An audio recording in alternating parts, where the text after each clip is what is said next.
ఓం శ్రీ మాత్రే నమః. అందరికీ నమస్కారం అండి. ఈరోజు మన ఛానల్లో ప్రసాదం రెసిపీ అయినటువంటి బెల్లం పరమాన్నాన్ని ఈజీగా ఖచ్చితమైన కొలతలతో ఎలా తయారు చేసుకోవాలో ఈరోజు మనం ఈ వీడియో ద్వారా తెలుసుకుందాం. ఎక్కడ స్కిప్ చేయకుండా పూర్తి వీడియో చూస్తారని ఆశిస్తున్నాను. అంతకంటే ముందుగా ఇంతవరకు నా ఛానల్ సబ్స్క్రైబ్ చేసుకున్న వాళ్ళు ఉంటే సబ్స్క్రైబ్ బటన్ని ప్రెస్ చేసి పక్కనే ఉన్న బెల్ ఐకాన్ ప్రెస్ చేసి ఆల్ అనే ఆప్షన్ ప్రెస్ చేశారంటే నేను పెట్టే ప్రతి వీడియో మీరు నోటిఫికేషన్ ద్వారా మొదటగా చూసేయవచ్చు. ముందుగా వీడియోలోకి వెళ్ళిపోదాం. పరమాన్నం చేసుకుంటేందుకు ఏదైనా ఒక కొలత తీసుకోండి. నేను ఇక్కడ గ్లాస్ కొలత తీసుకున్నాను. ఇక్కడ 3/4 గ్లాస్ రైస్ తీసుకున్నానండి. ఈ రైస్ని ఒక అరగంట ముందు శుభ్రంగా కడిగి ఇలా నానబెట్టి పెట్టుకున్నాను. ఇలా బియ్యాన్ని నానబెట్టి పెట్టుకుంటే పరమాన్నం అనేది చాలా తొందరగా అయిపోతుందండి. ఇక నేను ఈ ప్రసాదం రెసిపీకి 1/2 లీటర్ మిల్క్ తీసుకున్నానండి. చిక్కటి పాలు తీసుకున్నాను. వాటర్ ఏం కలపలేదండి. మీరు కావాలంటే వాటర్ కలుపుకోవచ్చు. ప్రసాదానికి వాటర్ కలపకుంటేనే మంచిదండి.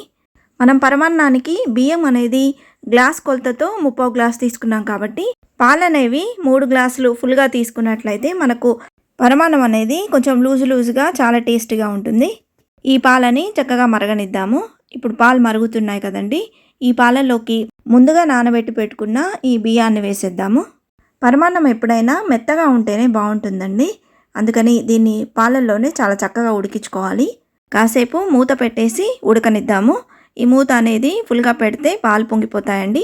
కొద్దిగా సైడ్కి ఓపెన్ చేసి పెట్టుకోవాలి. మధ్య మధ్యలో మూత తీసి కలుపుతో ఉడికించుకోండి, లేకపోతే అడుగంటుద్ది. 10 మినిట్స్ అయిందండి. ఒకసారి మూత తీసి చెక్ చేసుకుందాము.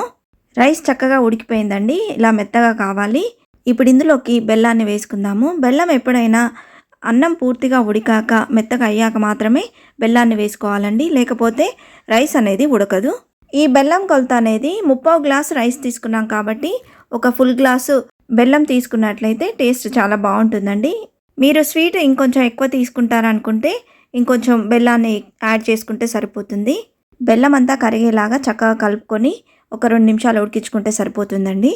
బెల్లం తినలేని వారు షుగర్తో కూడా ఇదే ప్రాసెస్లో చేసుకోవచ్చు. కానీ బెల్లం పరమాన్నమే చాలా టేస్టీగా ఉంటుంది.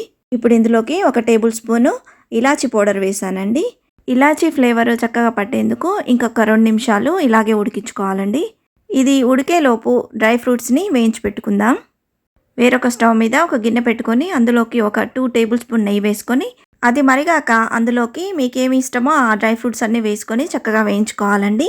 ఇలా బ్రౌన్ కలర్ వచ్చే వరకు వేయించుకోవాలి. ఇలా వేగిన తర్వాత వీటిని పరమాన్నంలో వేసేసుకొని చక్కగా కలుపుకోవాలి.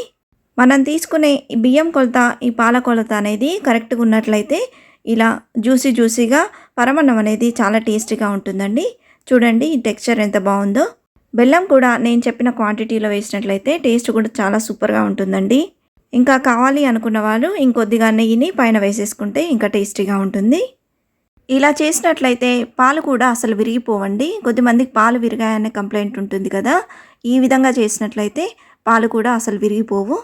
మనకు బెల్లం పరమాన్నం అనేది పూర్తిగా రెడీ అయిపోయింది. ఇప్పుడు స్టవ్ ఆఫ్ చేసుకొని సర్వ్ చేసుకోవడమే.